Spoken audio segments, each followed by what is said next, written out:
नमस्कार दोस्तों, एक बार फिर से मैं रत्ने सर आप सभी का स्टडी 91 में स्वागत करता हूं। और कैसे हैं आप सभी? उम्मीद करता हूं आप सभी जहां भी होंगे स्वस्थ होंगे और मस्त होंगे। दोस्तों, आज बहुत ही इंपॉर्टेंट टॉपिक लेके आया हूं मैं। आप जानते हैं कि अगर आपको सीटेट क्वालिफाई करना है तो आपको प्रीवियस ईयर्स क्वेश्चंस लगाने पड़ेंगे। दोस्तों, कोई भी एग्ज़ाम अगर आपको क्रैक करना है तो उसके प्रीवियस ईयर्स क्वेश्चंस आपको सॉल्व करने पड़ेंगे। जितना आप प्रीवियस ईयर्स क्वेश्चन सॉल्व करेंगे उतना आप उसकी सफलता के करीब पहुंचते रहेंगे। क्योंकि दोस्तों, आप जानते हैं चाहे सीटेट हो या यूपी टेट हो या सुपर टेट हो, तो प्रीवियस ईयर से क्वेश्चंस रिपीटेड होते हैं। कई बार आपने देखा, जैसे अभी आपने देखा होगा यूपी टेट का पेपर हुआ था, 2017 का पेपर पूरा रिपीटेड हो गया था दोस्तों। तो इसलिए प्रीवियस ईयर्स क्वेश्चन आपको बहुत ही लगाने पड़ेंगे। तो आइए स्टार्ट करते हैं आज का सेशन। सभी को राधे राधे, जय श्री कृष्ण, गुड इवनिंग सभी को। आइए बच्चे स्टार्ट करते हैं।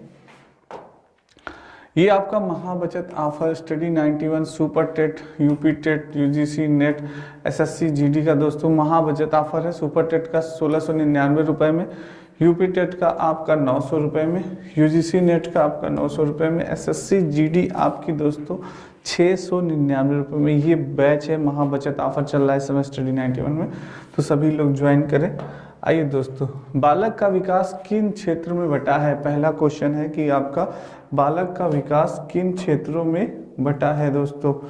बालक का विकास किन क्षेत्रों में बटा है? गामक, मनोवैज्ञानिक, संवेदनात्मक और सामाजिक, शारीरिक, संज्ञानात्मक, आध्यात्मिक और संवेदनात्मक। शारीरिक, संज्ञानात्मक, गामक और सामाजिक, मनोवैज्ञानिक, शारीरिक, सामाजिक और संवेदनात्मक। पूछ रहा है दोस्तों, डेवलपमेंट की बात हो रही है। डेवलपमेंट की बालक का विकास किन क्षेत्रों में बटा है? जल्दी से आंसर दीजिए। अगर आपने पढ़ा होगा डेवलपमेंट तो आप जल्दी से आंसर दे पाएंगे। सभी बच्चे जल्दी से आंसर दें इसका। सभी बच्चे जल्दी से आंसर दें। बालक का विकास किन क्षेत्रों में बटा है? जल्दी से आंसर दें। बहुत अच्छा, बहुत बच्चों का आंसर आना शुरू हो गया है। देखते हैं किसका सही है। सभी बच्चे स्टार्ट करें। बालक का विकास किन क्षेत्रों में बटा है? बहुत ही बढ़िया आंसर आ रहा है, देखते हैं। बिल्कुल सही, बालक का विकास ए नहीं होगा, बी नहीं होगा, आपका सी आंसर जिसने बच्चों ने दिया बिल्कुल सही दिया। सर्वप्रथम शारीरिक विकास होता है, उसके बाद संज्ञानात्मक, फिर गामक और सामाजिक दोस्तों। तो C is the right answer. आपका विकास का जो होता है क्षेत्रों में बटा है, सर्वप्रथम शारीरिक होता है, फिर संज्ञानात्मक, फिर गामक और सामाजिक। सी इज द राइट आंसर। जिसने भी सी दिया है बिल्कुल सही आंसर दिया आप लोगों ने, बहुत ही सही दोस्तों। नेक्स्ट क्वेश्चन है, निम्नलिखित में से कौन सा सिद्धांत यह दर्शाता है कि विकास दिशात्मक है? सिर से पैर की ओर कौन सा सिद्धांत दर्शाता है? ये बहुत ही इंपॉर्टेंट, वेरी इंपॉर्टेंट क्वेश्चन। कई बार इस क्वेश्चंस को घुमा फिरा के एग्जामिनर आपसे पूछा है, तो वेरी इंपॉर्टेंट कर लीजिएगा इसको, वेरी इंपॉर्टेंट। जल्दी से बताइए। शीर्षगामी सिद्धांत, अधोगामी सिद्धांत, विशिष्टता से संबंधित सिद्धांत, मात्रात्मक परिवर्तन सिद्धांत, क्या होगा दोस्तों? जल्दी से बताइए। बहुत ही बढ़िया। कौन सा सिद्धांत यह दर्शाता है कि विकास दिशात्मक है? सिर से पैर की ओर। बहुत ही आसान क्वेश्चन है, सभी बच्चे तुरंत आंसर दें इसका, तुरंत, कोई गलती नहीं होनी चाहिए। बिल्कुल सही आंसर दे रहे हैं सभी बच्चे, बहुत ही बढ़िया, बहुत बढ़िया आंसर दे रहे हैं। शीर्षगामी सिद्धांत, ए इज द राइट आंसर। बिल्कुल सही आंसर दिया आपने, शीर्षगामी सिद्धांत है, ए इज द राइट आंसर। शीर्षगामी सिद्धांत होगा, बिल्कुल सही आंसर दिया आपने। क्योंकि जो हमारा विकास होता है वो क्या है, सिर से पैर की ओर स्टार्ट होता है दोस्तों। सर्वप्रथम हमारे सिर का विकास होता है, उसके बाद सारी प्रक्रियाएं स्टार्ट होती हैं सिर का, फिर इससे धीरे से स्टार्ट होता है। तो सर्वप्रथम अगर आपसे पूछे कि आपका विकास, शारीरिक विकास सर्वप्रथम कहाँ से स्टार्ट होता है, तो सर्वप्रथम आपका सिर से स्टार्ट होता है। कई बार ये क्वेश्चन पूछा गया है, पता नहीं क्या प्यार हो गया इस क्वेश्चन का एग्जामिनर से, कई बार पूछा है कि, तो आपको बताना है शीर्षगामी सिद्धांत दोस्तों, A is the right answer. Next है, राघव जब शिशु था तब उसे माता पिता के स्नेह से वंचित रहना पड़ा। बाल्यावस्था के आगे के चरण में उसे बहुत संवेदनशील अध्यापक मिले, फिर भी उसे लोगों पर विश्वास करने में परेशानी होती थी और वह जोखिम लेने का साहस नहीं दिखा पाता था।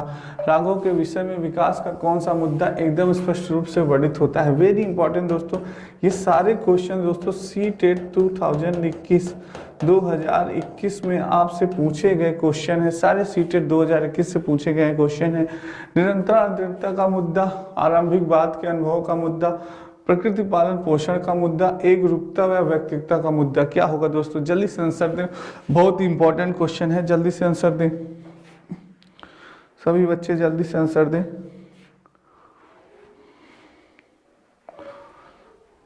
बिल्कुल सही, देखते हैं कुछ बच्चे ए दे रहे हैं, कुछ बच्चे बी दे रहे हैं, देखते हैं किसका सही होता है। कह रहा है राघव जब शिशु था तब उसे माता पिता के स्नेह से वंचित रहना पड़ा। जब वो शिशु था, छोटा सा बच्चा था राघव, तो माता पिता के प्यार से उसे वंचित रहना पड़ा। और बाल्यावस्था के आगे के चरण में उसे बहुत संवेदनशील अध्यापक मिले, फिर भी उसे लोगों पर विश्वास करने में क्या होती थी? परेशानी होती थी। दोस्तों लॉजिकल क्वेश्चन है, पर जोखिम लेने का साहस नहीं दिखा पाता था। राघव के विषय में विकास का कौन सा मुद्दा एकदम स्पष्ट रूप से वर्णित होता है? निरंतर मुद्दा ये नहीं होगा, आरंभिक बात के अनुभव का मुद्दा ये होगा दोस्तों आपका। बी इज द राइट, आरंभिक बात के अनुभव का मुद्दा, B is the right answer. जिसने भी बी दिया है बिल्कुल सही दे रहे हैं आंसर बच्चों। आरंभिक बात के अनुभव का मुद्दा बिल्कुल सही है, बी होगा इसका, क्योंकि उसे अनुभव नहीं था दोस्तों, बाद में उसे अनुभव की प्राप्ति हुई, तो ये होगा। नेक्स्ट है, वह खेल जो बच्चों को दूसरों के विचारों, विश्वासों और भावनाओं को समझने में सहायक होता है, क्या कहलाता है? खेल की बात हो रही दोस्तों, वह खेल जो बच्चों के दूसरों के विचारों, विश्वासों और भावनाओं को समझने में सहायक होता है, क्या कहलाता है? कल्पनाशीलता वाला खेल, समानांतर खेल, एकांगी खेल, स्वतंत्र एकांगी। Very very very important question कर लीजिएगा, वेरी इंपॉर्टेंट, टेट में भी आ सकता है ये क्वेश्चन। सी टेट 2021 में तो पूछा ही गया है, सी टेट 2021 में तो पूछा ही गया है दोस्तों, टेट में भी आ सकता है, सुपर टेट में भी आ सकता है ये क्वेश्चन, बहुत ही इंपॉर्टेंट क्वेश्चन है। क्या होगा? वह खेल जो बच्चों को दूसरों के विचारों, विश्वासों और भावनाओं को समझने में सहायक होता है, क्या कहलाता है? कल्पनाशीलता वाला खेल, समांतर खेल, एकांकी खेल, स्वतंत्र एकांकी खेल। क्या होगा? जल्दी से आंसर दें सभी बच्चे, सभी बच्चे जल्दी से आंसर दें, क्या होगा, क्या कहलाता है?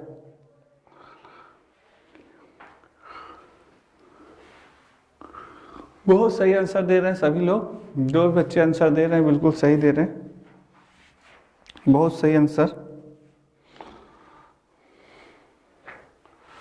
बिल्कुल सही आंसर दे रहे हैं। मेक बिलीव ए प्ले, यानी कि कल्पनाशीलता वाला खेल, ए इज द राइट आंसर। ए जिसने भी दिया बिल्कुल सही आंसर दिया, यानी वह खेल जो बच्चों को दूसरों के विचारों, विश्वासों और भावनाओं को समझने में सहायक होता है, कल्पनाशीलता वाला खेल होता है, जो कल्पनाशीलता वाला गेम होता है, मेक बिलीव ए गेम जो होता है दोस्तों, वो होता है। ए इज द राइट आंसर, बिल्कुल सही आंसर दिया, जिसने भी ए दिया बिल्कुल सही आंसर दे रहे हैं। आज हमारे बच्चे लग रहा है फॉर्म में लग रहे हैं, बहुत अच्छा आंसर दे रहे हैं सभी बच्चे, बहुत बढ़िया। लॉरेंस कोहलबर्ग महान आत्मा, मैंने आपको बताया कई बार, लॉरेंस कोहलबर्ग हो गए, नॉम चॉम्स्की हो गए आपके, तो जीन पियाजे हो गए, थार्नडाइक हो गए, स्किनर हो गए, ये महान आत्मा भटकते हुए आपके एग्जाम में जरूर आएंगे दोस्तों। तो इन महान आत्माओं को जरूर पढ़ के जाइएगा, तो आपके क्वेश्चन 1 से 2 क्वेश्चन 100% सही होंगे। तो आइए जानते हैं आखिर लॉरेंस कोहलबर्ग क्या कहते हैं। लॉरेंस कोहलबर्ग के सिद्धांत में नैतिक तर्कणा के किस चरण पर छात्र मान लेते हैं कि प्रत्येक व्यक्ति के लिए नियम एक समान प्रकार से लागू किए जाने चाहिए और प्रत्येक व्यक्ति का निजी कर्तव्य है कि वह इनका पालन करे। अच्छा लड़का, अच्छी लड़की अभिविन्यास, दंड और आज्ञा पालन अभिविन्यास, यांत्रिक प्रयोजन अभिविन्यास, सामाजिक क्रम को बनाए रखने का अभिविन्यास। क्या होगा दोस्तों? जल्दी से आंसर दें सभी बच्चे, जल्दी से आंसर दें, क्या होगा?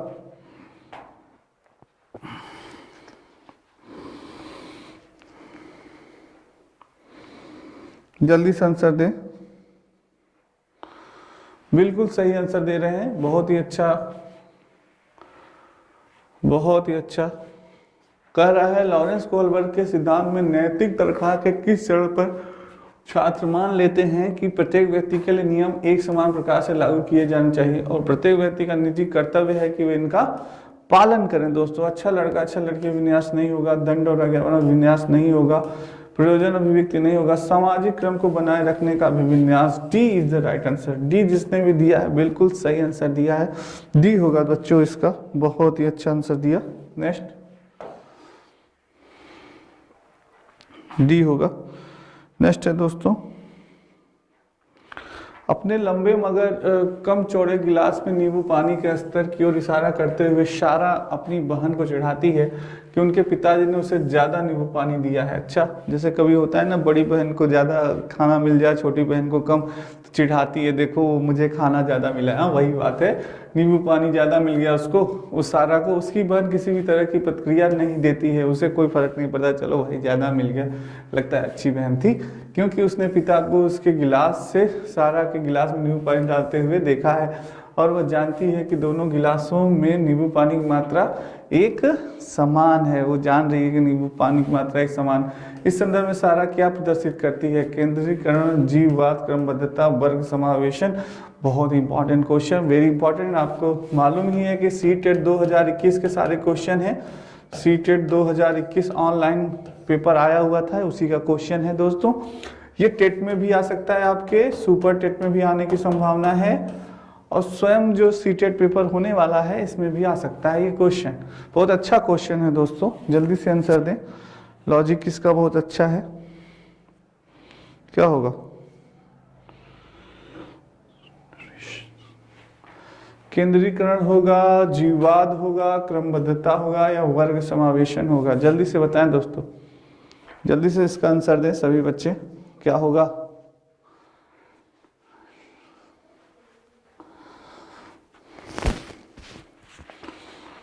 बिल्कुल सही आंसर दे रहे हैं, केंद्रीकरण होगा, सेंटरेशन, केंद्रीकरण होगा दोस्तों। A is the right answer.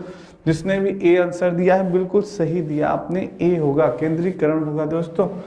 Next, पियाजे आ गए, जीन पियाजे महान आत्मा। पियाजे के अनुसार विकास के किस काल में बालक वस्तुओं के लिए प्रतीकों का इस्तेमाल करने लगते हैं और तार्किक मानसिक समझ उभरने लगती है? पूर्व संक्रियात्मक काल होगा, मूर्त संक्रियात्मक काल होगा, उत्तर संक्रियात्मक काल होगा, या औपचारिक संक्रियात्मक काल होगा? बहुत इंपॉर्टेंट क्वेश्चन है बच्चों, जल्दी से आंसर दें, इंपॉर्टेंट कर लीजिएगा, जल्दी से आंसर दें सभी लोग। क्या होगा? पियाजे के अनुसार विकास के किस काल में बालक वस्तुओं के लिए प्रतीकों का इस्तेमाल करने लगते हैं और तार्किक मानसिक समझ उभरने लगती है? क्या होगा? कौन सी स्टेज है दोस्तों? Pre operational stage, concrete operational stage, post operational stage, formal operational stage. यानी पूर्व संक्रियात्मक काल, मूर्त संक्रियात्मक काल, उत्तर संक्रियात्मक काल, औपचारिक संक्रियात्मक काल। बिल्कुल सही आंसर दे रहे हैं मेरे सारे बच्चे, बहुत ही अच्छा। पूर्व संक्रियात्मक काल, A is the right answer, A is the right answer. क्या होगा? पूर्व संक्रियात्मक काल, जब बालक विकास काल वस्तुओं के लिए प्रतीकों का इस्तेमाल करना और तार्किक मानसिक समझ क्या होनी है, उभरने लगती है, उसका इस्तेमाल करने लगता है, तर्क करने लगता है, तो कौन सी काल कराता है? पूर्व संक्रियात्मक काल। A is the right answer. Next है दोस्तों, अपनी हिंदी मात्र 299 रुपए में, वीडियो का बैच आपका 199 रुपए में, पेट कॉम्बोस 300, पेट बुक आपकी 300 की, आरो यारो की बुक 175 की, लेखपाल कॉम्बो दोस्तों आपका 300 का, फ्री डिलीवरी, कोई भी चार्ज नहीं है, सभी ऑर्डर फ्री है दोस्तों। बेहतर नहीं, सबसे बेहतर, तुरंत ऑर्डर करें, फ्री डिलीवरी है, कोई चार्ज नहीं है दोस्तों।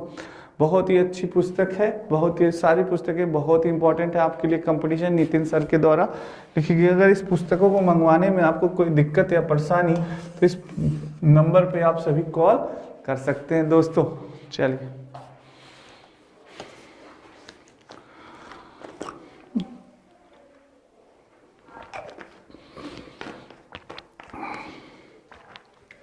आइए नेक्स्ट चलते हैं।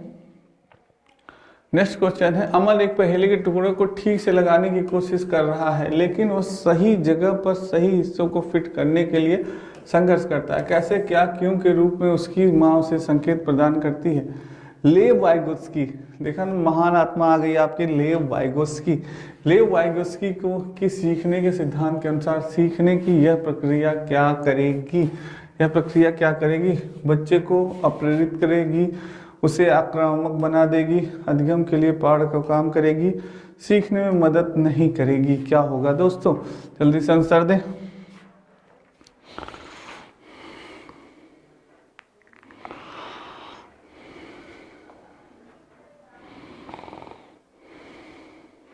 जल्दी से आंसर दें, क्या होगा। बिल्कुल सही, बहुत अच्छा आंसर दे रहे हैं सभी बच्चे। कह रहा है अमन एक पहेली के टुकड़ों को ठीक से लगाने की कोशिश कर रहा है, लेकिन वह सही जगह पर सही हिस्सों को फिट करने के लिए संघर्ष करता है। कैसे, क्या, क्यों के रूप में उसकी माँ उसे संकेत प्रदान करती है। लेव वाइगोस्की के सीखने के सिद्धांत के अनुसार सीखने की यह प्रक्रिया क्या करेगी, बच्चों को प्रेरित करेगी, गलत है, उसे आक्रामक बना देगी, गलत है, अधिगम के लिए पहाड़ का काम करेगी। सी इज द राइट आंसर। सी जिसने भी आंसर दिया है बिल्कुल सही दिया है, सी होगा, अधिगम के लिए पहाड़ का कार्य करेगी। दोस्तों बहुत सही है, सी है। लेव वाइगोस्की महान आत्मा।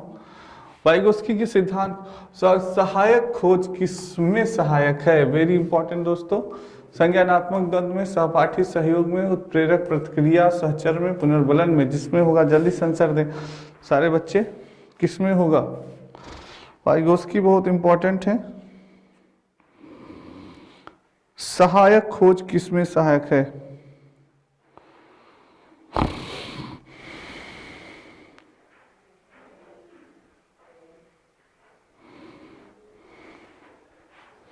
सहायक खोज, वाइगोस्की सिद्धांत के साथ सहायक खोज किसमें सहायक होता है दोस्तों, सहपाठी सहयोग होता है। क्या होता है, सहपाठी सहयोग होता है। जैसे जब हम बच्चे स्कूल में होते हैं, एक दो बच्चे होते हैं, सभी दोस्त साथ में बैठते हैं, तो वो क्या करते हैं, खोज करते हैं, किसी चीज को जानते हैं। जैसे कोई क्वेश्चन नहीं आ रहा है, कोई सवाल नहीं आ रहा है, तो वो उसका पता करते हैं, यार आखिर ये सवाल कैसे लगेगा, आखिर इसकी ट्रिक क्या है, आखिर इसकी वो क्या है। तो उसमें बहुत ही सहायक होता है, अधिगम में ये कार्य बहुत ही सहायक होता है। यानी कौन सा सहायक खोज दोस्तों, तो सहपाठी सहयोग होगा। ये B is the right answer.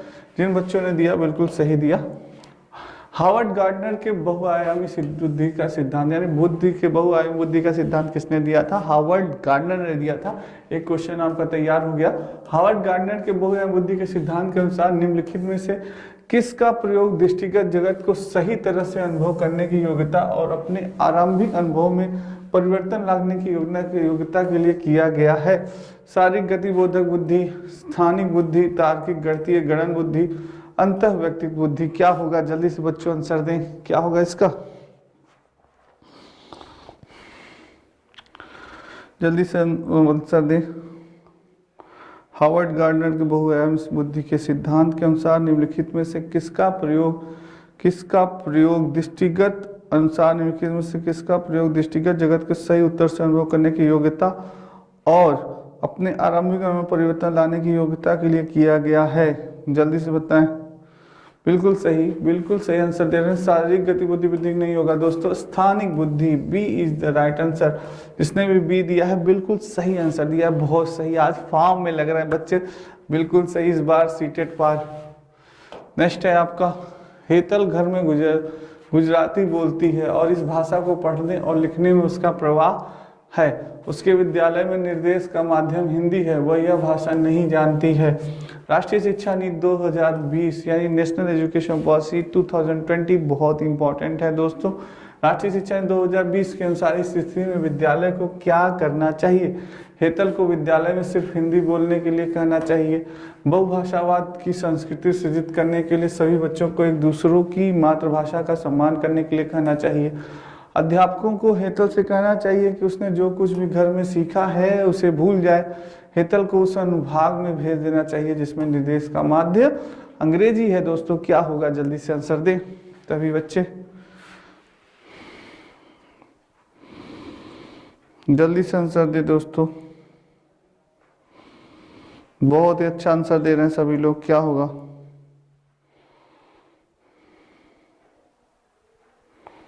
बिल्कुल सही,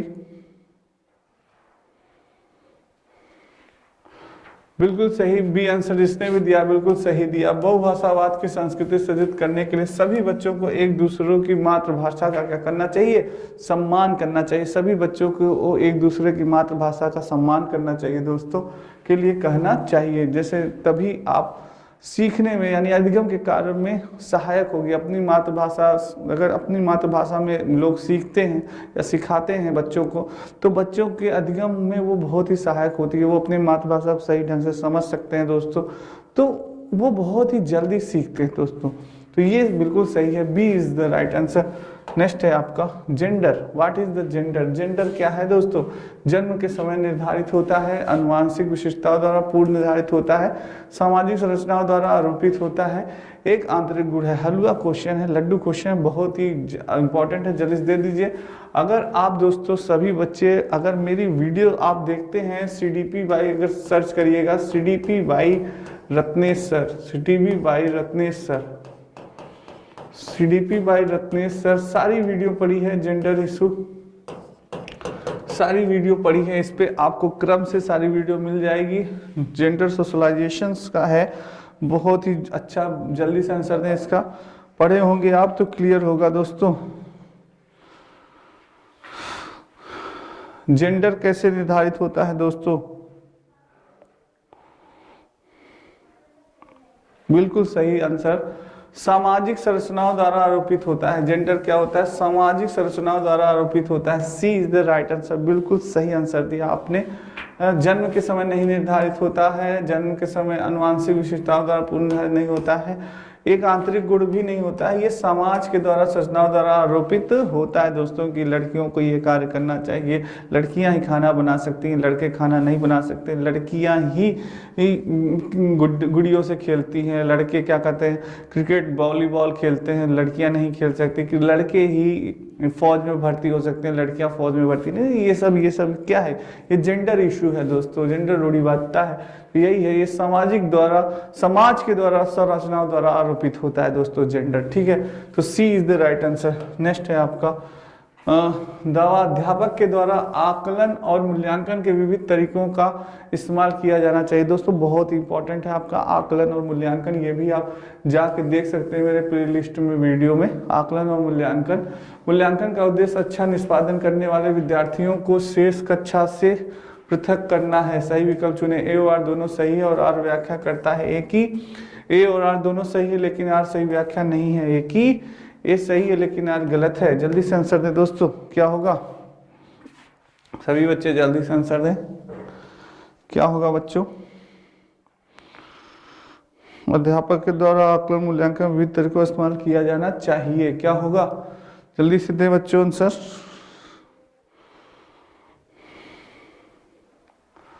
बहुत सही आंसर आ रहे हैं, कुछ बच्चे ए दे रहे हैं, कुछ बच्चे बी, कुछ बच्चे सी दे रहे हैं। बिल्कुल सही, बिल्कुल सही। जिसने भी सी दिया बिल्कुल सही दिया। ए सही है लेकिन आर गलत है। कथन ऐसे ही क्वेश्चन आपके एग्जाम में आएंगे दोस्तों।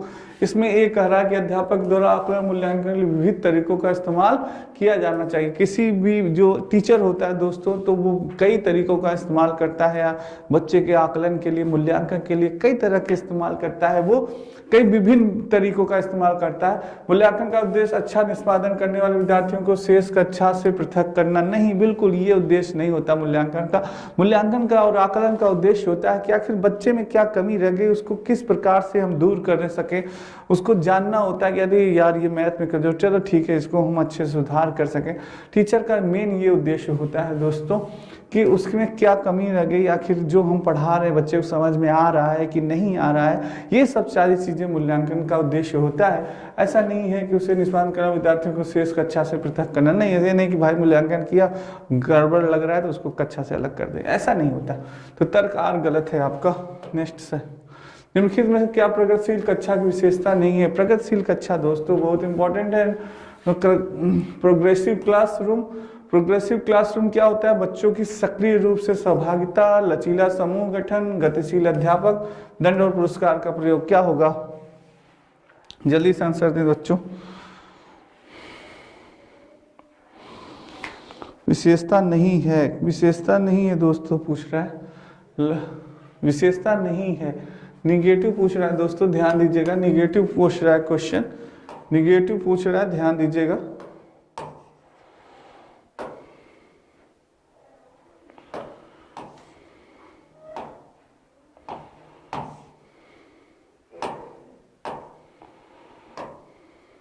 निगेटिव पूछ रहा है, जल्दी से बताइएगा बच्चों। क्या होगा? निम्नलिखित में क्या प्रगतिशील कक्षा की विशेषता नहीं है? क्या नहीं है? बच्चों को सक्रिय रूप से सहभागिता, ये है। लचीला समूह गठन है, गतिशील अध्यापक है, दंड और पुरस्कार का प्रयोग, ये नहीं है। आप बच्चे को उंगली भी नहीं दिखा सकते हैं।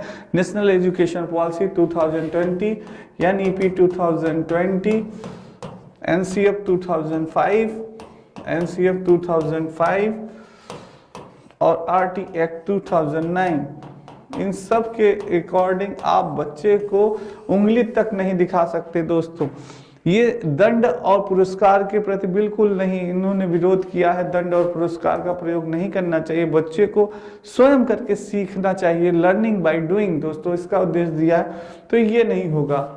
बाकी बच्चों की सक्रिय रूप से सहभागिता होनी चाहिए, लचीला समूह गठन होना चाहिए, फ्लैक्सिबल होना चाहिए, जो पाठ्यक्रम होना चाहिए, सिलेबस जो होना फ्लैक्सिबल होना चाहिए, गतिशील अध्यापक, अध्यापक को एक्टिव होना चाहिए दोस्तों, और न कि केवल अध्यापक को बल्कि बच्चे को भी एक्टिव होना चाहिए दोस्तों। तो ये होगा, डी नहीं होगा, बाकी सही है। नेक्स्ट, ये आपकी हिंदी इंडिविजुअल के कंप्लीट कोर्स बैच प्रारंभ दोस्तों नितिन सर के द्वारा मात्र 999 रुपए में दोस्तों, मात्र 999 रुपए में ये आपका बैच प्रारंभ हो गया। जिन बच्चों को हिंदी पढ़नी है दोस्तों, अगर आपको किसी भी कंपटीशन में हिंदी पढ़नी है तो ये बैच आप ज्वाइन कर सकते हैं। ये बैच आपके लिए रामबाण का काम करेगा दोस्तों। चलिए नेक्स्ट, राशि ने बच्चों की अवधारणाओं के प्रति समझ का आकलन करने के लिए नई विधि का प्रयोग किया। उसने बच्चों से कहा कि वे एक उत्तर के लिए जितना संभव हो अधिक से अधिक प्रश्न बचाएं। शिक्षण अधिगम का यह उपागम होगा। यह उपागम है, बाल केंद्रित है, पाठ्य पुस्तक केंद्रित है, उपदेशात्मक है या कंठ स्थिरीकरण पर केंद्रित है दोस्तों। जल्दी से आंसर दें, इसका क्या होगा? जल्दी से बच्चों आंसर दें।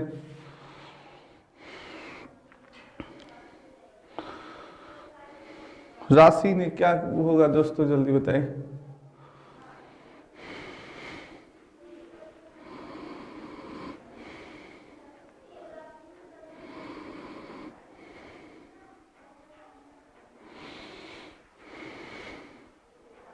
बिल्कुल सही आंसर दिया, बाल केंद्रित होगा, चाइल्ड सेंट्राइज्ड होगा, ए होगा दोस्तों। आंसर बिल्कुल सही है, बाल केंद्रित होगा, ए इज द राइट आंसर। जिसने भी ए आंसर दिया है बिल्कुल सही दिया है। नेक्स्ट चलते हैं, एक समावेशी कक्षा में सहयोगात्मक प्रणाली और सहयोजक अधिगम को का अत्यधिक हतोत्साहित करना चाहिए, सक्रियता से प्रोत्साहित करना चाहिए, रूढ़िबद्ध धारणाओं का निर्माण करती है, अधिगम प्रतिफलों का सभी के लिए कम करती है। क्या होगा दोस्तों आंसर? तो इसका वेरी इंपॉर्टेंट, समावेशी शिक्षा भी बहुत ही इंपॉर्टेंट है दोस्तों आपके लिए। समावेशी शिक्षा भी पढ़ के जाइएगा, बहुत ही इंपॉर्टेंट है। जल्दी से बताइए क्या होगा इसका?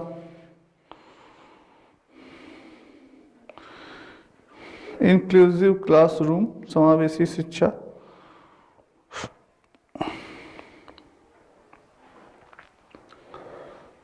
एक समावेशी कक्षा में सहयोगात्मक प्रणाली और सहयोजक अधिगम को अत्यधिक हतोत्साहित बिल्कुल नहीं करना चाहिए, सक्रियता से प्रोत्साहित करना चाहिए दोस्तों। B is the right answer, प्रोत्साहित करना चाहिए, बी होगा, बिल्कुल सही बी होगा दोस्तों। नेक्स्ट है, अध्यापक को अपनी कक्षा में सुविधा वंचित वर्ग से आने वाले बच्चों के लिए क्या करना चाहिए? अब आपको जैसे अध्यापक से कह रहा है यहाँ पे, तो आपको एक टीचर बन के आंसर देना है दोस्तों। आप टीचर बन जाइए और आंसर दीजिए कि क्या करना चाहिए आपको। अगर आपकी कक्षा में एक सुविधा वंचित वर्ग का छात्र आ गया है तो आपको क्या करना चाहिए? विद्यालय से बाहर अतिरिक्त मदद लेने के लिए कहना चाहिए, विद्यार्थियों के लिए विशेष अनुभाग बनाने चाहिए, योग्यता आधारित समूह बनाना चाहिए, सहयोगात्मक समूह बनाना चाहिए जो अधिगम के संवर्धन के लिए समूह विविधता का इस्तेमाल कर सके दोस्तों। जल्दी से बताएं क्या होगा इसका आंसर? बहुत ही इंपॉर्टेंट क्वेश्चन है, आ सकता है एग्जाम में।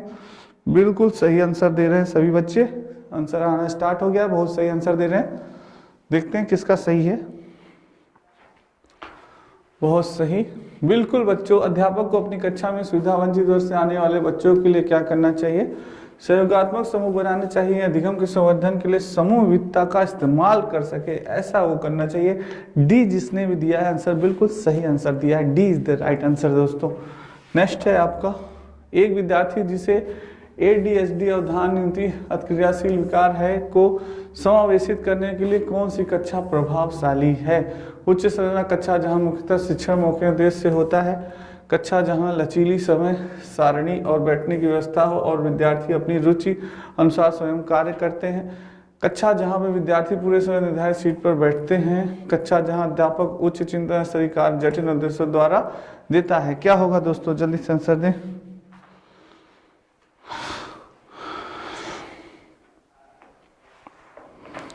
जल्दी से आंसर दें दोस्तों।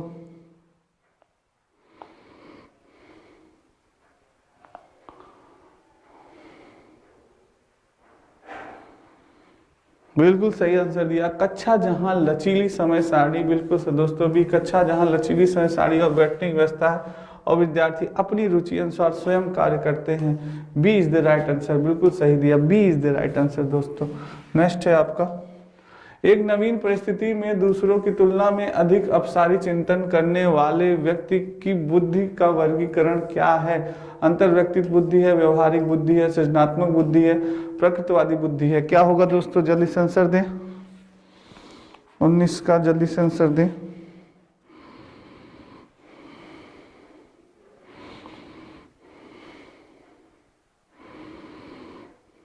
क्या होगा, जल्दी से आंसर दें। बिल्कुल सही आंसर दे रहे हैं, एक नवीन परिस्थिति में दूसरों की तुलना में अधिक अपसारी चिंतन करने वाले व्यक्ति के बुद्धि का वर्णन क्या होगा? सृजनात्मक बुद्धि दोस्तों, सी इज द राइट आंसर, बिल्कुल सही, जिसने भी सी दिया है बिल्कुल सही दिया है, सृजनात्मक बुद्धि होगा, C is the right answer. Next है, वह छात्र जिन्हें पठन वैकल्प है उन्हें मुख्यतः किस में दिक्कत आती है? अरे सर क्या क्वेश्चन लाया रत्नेश सर, हलवा क्वेश्चन, तुरंत पढ़ने व लिखने में, गतिशीलता में, चित्र बनाने में, सुनने में। क्या होगा, जल्दी से आंसर दें दोस्तों, जल्दी से आंसर दें, क्या होगा इसका, जल्दी से आंसर दें। वह छात्र जिन्हें पठन वैकल्प है उन्हें मुख्यतः किसमें दिक्कत होती है? पठन वैकल्प, पढ़ने व लिखने में, गतिशीलता में, चित्र बनाने में। अरे सर क्या होगा, बहुत आसान क्वेश्चन है, पठन वैकल्प वी हैव लर्निंग में फेस प्रॉब्लम, तो क्या होगा, पढ़ने व लिखने में। जैसे पठन वैकल्प का क्वेश्चन फंसाया है, यानी पठन वैकल्प क्या होता है? आपका पढ़ने व लिखने में जो समस्या होती है उसे क्या कहते हैं? पठन वैकल्प, यानी A is the right answer. Next है, बच्चों के बारे में निम्नलिखित कथनों में से कौन सा सही है? बच्चे वैज्ञानिक शोधकर्ता बनाने के लिए पैदा होते हैं, बच्चे पर्यावरण के सक्रिय अन्वेषक हैं, बच्चे वयस्कों की तरह सोचते हैं सिर्फ उनके कम, बच्चे सामाजिक अंतरक्रिया द्वारा अपने परिवेश के अर्थ सृजित करने के लिए पैदा होते हैं। क्या होगा, जल्दी से बताएं, ए बी सी डी, क्या होगा, जल्दी से आंसर दें सभी लोग, कौन सा सही है? बिल्कुल सही,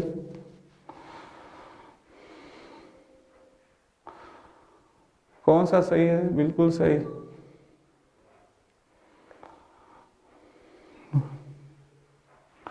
बिल्कुल सही है जवाब, C is the right answer, C is the right answer, C होगा दोस्तों, पहला दूसरा और C is the right answer. Next है, नितिन सर के द्वारा हैंड राइटिंग ई बुक दोस्तों, सभी पुस्तकें बहुत इंपॉर्टेंट है, प्राचीन इतिहास, मध्यकालीन इतिहास, आधुनिक इतिहास, समान हिंदी, भारतीय राजस्थान, बहुत इंपॉर्टेंट है। नितिन सर के द्वारा सारी बुकें कंपटीशंस को देखते हुए नितिन सर ने लिखी है, बहुत इंपॉर्टेंट है दोस्तों सभी बच्चे। नेक्स्ट है, विद्यार्थियों के काम में त्रुटियों के विश्लेषण का मुख्य उद्देश्य क्या है? विद्यार्थियों के काम में त्रुटियों के विश्लेषण का मुख्य उद्देश्य क्या है? विद्यार्थियों को श्रेणीबद्ध करना और योग्यात्मक आधारित समूह पृथकीकरण करना, बच्चों की सोच चिंतन को समझना, विद्यार्थियों को किसी भी तरह की गलती करने के लिए फटकारना, विद्यालय में अध्यापकों की क्षमता की तुलना करना। वेरी वेरी इंपॉर्टेंट क्वेश्चन, जल्दी से आंसर दें, क्या क्वेश्चन लाए हैं सर, बहुत ही अच्छा, जल्दी से आंसर दें बच्चों, सारे बच्चे जल्दी से आंसर दें।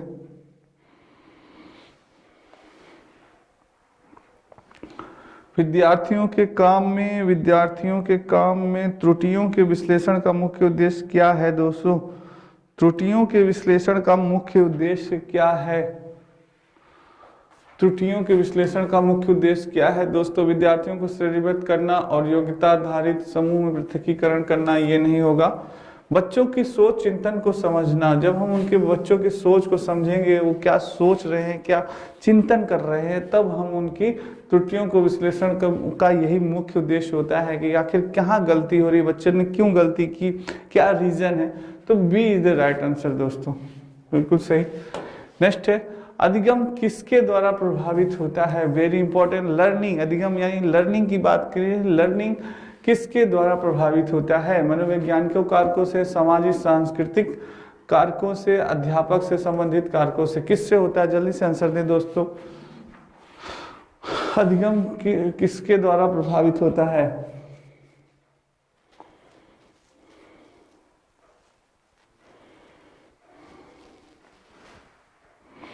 जल्दी से दें।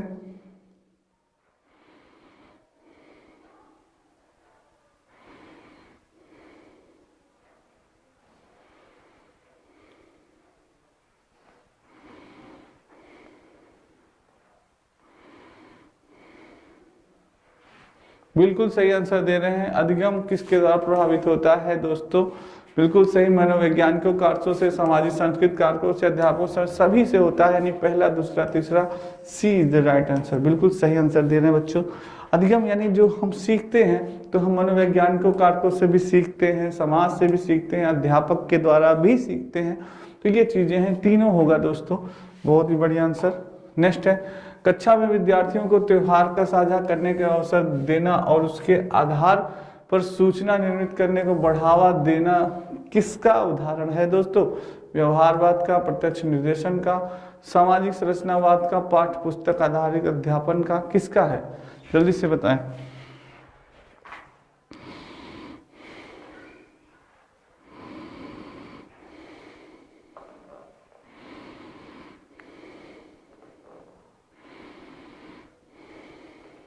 किसका उदाहरण है, जल्दी से बताएं।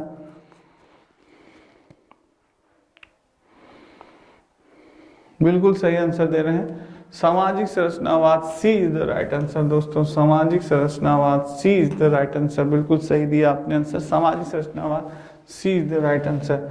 नेक्स्ट है दोस्तों, राष्ट्रीय शिक्षा नीति 2020 सुझाती है कि कक्षा अधिगम को पाठ्य पुस्तकों तक सीमित करने के बजाय अधिगम और शिक्षा तथ्यों और ज्ञान के कंठस्थी पर आधारित होनी चाहिए। प्रत्येक 3 माह के बाद विद्यार्थियों को विषय वस्तु को बढ़ा देना चाहिए। खोजबीन और समालोचनात्मक चिंतन के विकास पर केंद्रित होनी चाहिए। परीक्षाओं के लिए सीखने पर केंद्रित होनी चाहिए। क्या होगा दोस्तों, जल्दी से बताएं। बहुत ही बढ़िया, जल्दी से सभी लोग आंसर दें इसका।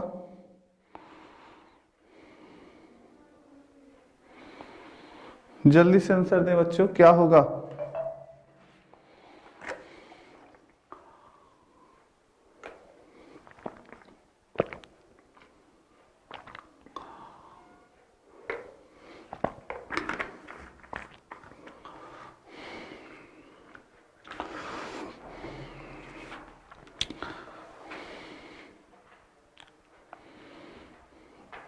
जल्दी से आंसर दें। कुछ लोग ए दे रहे हैं, कुछ लोग बी दे रहे हैं, कुछ लोग सी।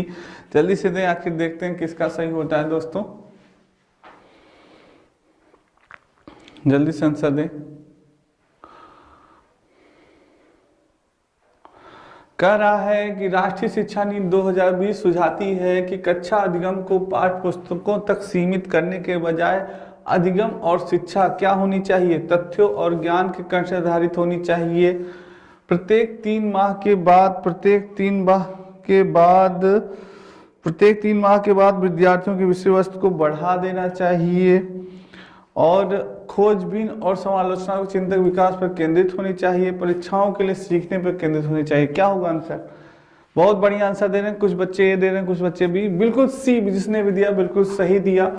NAP 2020 कहता है दोस्तों कि खोजबीन और समालोचनात्मक चिंतन के विकास पर केंद्रित होनी चाहिए। जो बच्चों की शिक्षा होनी चाहिए, बच्चे स्वयं खोजबीन करें, लर्निंग बाय डूइंग, स्वयं करके सीखें दोस्तों।